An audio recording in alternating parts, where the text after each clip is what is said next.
भारतातील पहिला vertical lift समुद्री ब्रिज तयार झालाय। रामनवमीला भारतातील पहिल्या उभ्या लिफ्ट रेल्वे समुद्री पुलाचं आता उद्घाटन होणार आहे।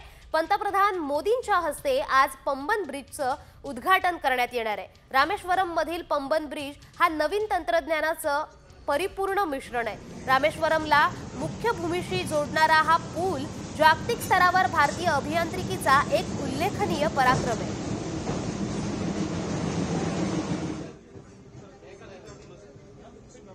तर आशियातील पहिला वर्टिकल लिफ्ट रेल्वे पूल आहे। तर पंबन पूल 2.8 किलोमीटर लांबीचा पूल आहे। तामिळनाडूमधील रामेश्वरम ते मंडपला तो जोडतो। वर्टिकल लिफ्टिंग पुलाखालून जहाजांची ये-जा होणार आहे।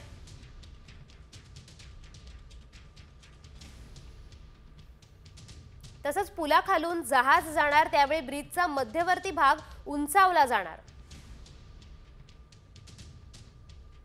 पुलाचा निर्मिती खर्च 550 कोटी रुपये आहे।